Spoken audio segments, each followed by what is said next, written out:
In this video, you will learn about the squares of binomials. Now, when you square a binomial, there is a particular pattern that we are going to point out to you. So here we have two different binomials that we are squaring. The first is a plus b squared, and the second is a minus b squared. So for the first one, a plus b squared, that is the same thing as taking a plus b times a plus b. So when I multiply, remember I can do the FOIL method. So I do first a times a, which is a squared, and then outer a times b, which is ab. Inner, we have a times b again, which is a times b. And then the last would be b times b, which is b squared. And then we can combine these two terms, the ab plus ab. So we have one of them plus one more of them. Now we have two of them. So we have a squared plus 2ab plus b squared. For the second binomial, a minus b squared, we need to multiply a minus b times a minus b. So when I multiply, I can do the FOIL method again. Multiply the first to get a times a, which is a squared. And then do the outer, which is a times negative b, which would be negative ab. Then do the inner, negative b times positive a is also negative ab. And then do the last, negative b times negative b, which would be a positive b squared. So then I can combine the outer and the inner. Those are like terms. So negative 1ab minus 1ab gives me negative 2ab. So here we have multiplied both of these binomials. Now the objective is to recognize a pattern between the original statement of a plus b squared and then a minus b squared, and see the pattern from there to the finished result. So that is the objective. So here I have typed up the exact same thing that we just had. A plus b squared equals this, a minus b squared equals this. And it's color coordinated, so hopefully that will help you a little bit to pick up on the pattern. So notice this first term is the square of the first term right here. Right? We had a here first. When we multiplied a plus b squared, this first term of my finished result is going to be found by taking that a and squaring it. And then here, the middle term is 2 times the product of a and b. So whatever the numbers are inside, we multiply them and then multiply by 2. And then the last term, we take this last term and square it to get b squared. All right, and that is the pattern. We squared the first term, we squared the last term, and then we multiplied and doubled the two terms together.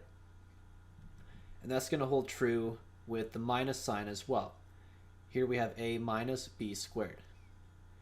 So this first term, the a squared, comes from taking the a, the first term, and squaring it.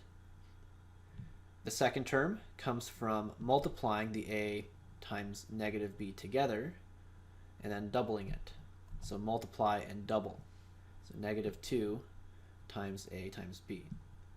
All right, a times negative b is negative ab. Then double it to get negative 2ab. And then this third term we found by taking that last term and squaring it. So the b we squared to get b squared. So we square the first, we square the last, and then we multiply and double to get that middle term. All right, so that is the shortcut. And the objective is to be able to square things quickly without needing to actually FOIL every time. So here we have x plus 2 squared. So using the shortcut, we need to square the first term. So we square the x to get x squared. And then we square the last term. So 2 we squared to get 2 squared. And then the middle term, we multiply 2 times x and then double it. So 2 times x times 2. when I put that all together, I have x squared. Middle term is going to be plus 4x, and the last term is going to be plus 4.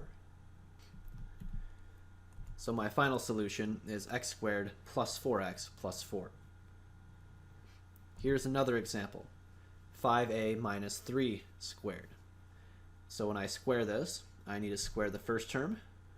I need to multiply and double to get the second term. And then we need to square the last term to get that last term. So the first term, we square the first term of 5a. So we take 5a and square it. So we have 5a squared right here. For the middle term, we multiply and double. So 5a times negative 3, and then times that by 2. So negative, then 2, then 5a times 3. And then the last term, we take this negative 3 and square it. So negative 3 squared would be 9. So we have 9 for the last term. We have 5 squared, which is 25, and then a squared, which is a squared for the first term. And then the middle term, we multiply and double. 5a times 3 is 15. 15 times 2 is 30, and it's negative because it was a negative here in the middle. So my final answer would be 25a squared minus 30a plus 9. Here is another example. We have 3x plus 5y, and we square that. So our terms can be found by squaring the first term, multiplying and doubling to get the second term, and then squaring the last term to get the last term. So we square the first term, 3x squared, that would go here, and then we multiply 3x times 5y, and then double it. So 3x times 5y times 2. And then the last term, we take the 5y and square that entire thing. So my final answer, you take the 3, square it to get 9. So we have 9, and then x squared as well. So we have 9x squared. 2 times 3 is 6. 6 times 5 is 30. So we have 30 times x times y for the middle term. And then 5y squared, we have 5 squared, which is 25, and then y squared gives me y squared. So 9x squared plus 30xy plus 25y squared is my solution. Here is another example where now we have exponents within the parentheses. So here we have 4a squared minus 5b squared squared. So just because there are squareds here inside, it doesn't change anything. The process will still be the same. So to square this, using a shortcut, I square the first term, multiply and double the two terms together, and then square the last term. So when I do that, I square the first term, so 4a squared squared goes there. I multiply 4a squared times negative 5b squared, so 4a squared times negative 5b squared, then multiply by 2. And then the last term, we take the negative 5b squared and we square it. So 5b squared squared. And by the way, the negative for the last part doesn't make a difference because when I square a negative, negative times negative is positive. The only time the negative will matter is going to be for this middle term right here. All right, so from here I need to simplify. So we have 4a squared squared. So 4 squared is 16. A squared squared, you multiply the 2 times 2 to get 4. So that is 16a to the 4th power. The middle term, we have minus, and then 2 times 4 is 8. 8 times 5 is 40. So 40, and then a squared and b squared. So minus 40a squared b squared for the middle term. And then the last term, we square the 5, and we square the b squared. So 5 squared is 25. B squared squared, you multiply the 2 times 2 to get b to the 4th power. So this here would be my final solution. So now that we've hopefully picked up on the pattern with squaring binomials, our objective now is to go the other way.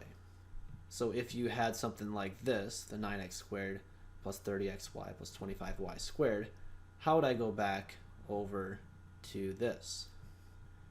So that is the objective of the second part of the lesson. So we need to be able to recognize, first of all, whether or not a trinomial is a perfect square. And then if it is, how do we go backwards? All right, so to do that, here we have an example to illustrate. We have x squared plus 16x plus 64. So when we think through this, we need to first determine, is this a perfect square? Like, can we express this as something in parentheses squared? So the first question is looking at the first term. Is the first term a perfect square? Well, yes it is, because x squared is something squared.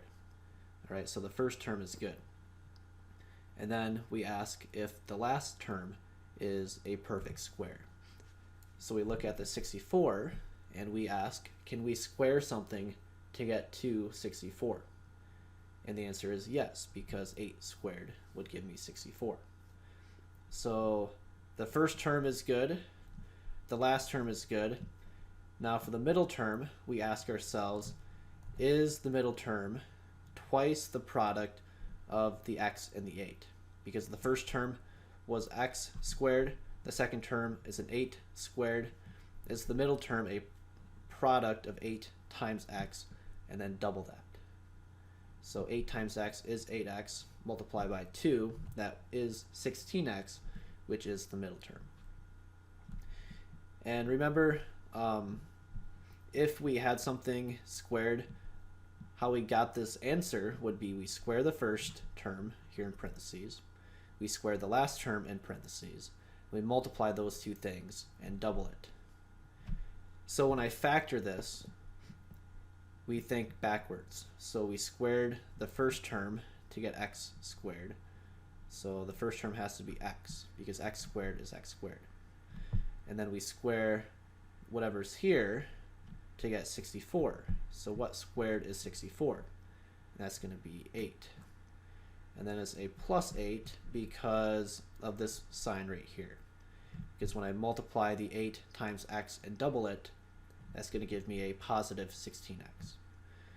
So my factored form going backwards would be now x plus 8 squared. Okay, here's another example illustrating the same concept. What if we had 9x squared minus 30x plus 25? Is this a perfect square of some sort? Can I write this as something in parentheses squared, where I have two terms? And if it is a perfect square, what would go here and here? So to determine if it is a perfect square or not, I begin by asking, is the first term a perfect square? Well, the first term would be a perfect square because 9 is 3 squared. So I have 3 squared and x squared, which can be written as 3x squared. So the first term, 9x squared, is a perfect square because I can write that as 3x being squared. And then I ask, is the last term a perfect square? So is 25 a perfect square? Well, yes, because 5 squared would give me 25. So the first term and the last term are taken care of. The question now is if the middle term is the correct number. So what we do is we see, okay, what was being squared for the first and the last term. Well, we had a 3x being squared and we had a 5 being squared. So the middle term, if it is a perfect square, if the entire thing is a perfect square, we should be able to take this 3x times 5 and then double it. So 3x times 5 is 15. 15 times 2 is 30. So yes, that middle term works. So now the question is, how do I factor? Well, we take that 3x and the 5, whatever we need to square to get to the first and last term, that's what's going to go in parentheses. So 3x squared gives me the 9x squared. And then 5 squared gives me 25. So I take the 3x and the 5 and put them here in parentheses. And then we need to determine if it's a plus 5 or minus 5. Well, here we see a negative 30x, so this is going to be a negative 5. So my factored form would be 3x minus 5 squared. All right, one more example. Here we have 64a squared plus 72ab plus 81b squared. So the question first is, can this entire expression be written as some binomial squared? So we have two terms in here, plus or minus, and that b squared. So to determine that, we ask ourselves, first of all, is the first term a perfect square? So the 64a squared, can I write that as a perfect square? And the answer is yes, because 64 is 8 squared. So if 8 squared times a squared, which can be expressed as 8a squared. So the first term is good.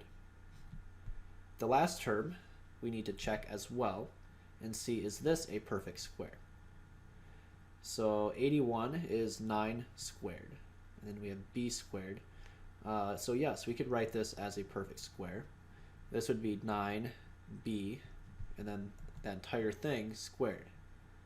Because if it's in parentheses and exponent is outside of it, the exponent goes to both numbers. So it goes to the 9 and the b. So the last term is good. So the question now is, does the middle term work? So the middle term, remember, is found by taking the first times the last and then doubling it. So if I do the first times the last, 8a times 9b. 8a times 9b, that would be 72, and then a times b. But then I need to double that. So double that, so times that by 2. That is not the same thing as the middle term here. When I double that, I get 144 AB. Here, I have 72 AB. So that does not work for the middle term. So therefore, this expression is not a perfect square. It cannot factor as a perfect square.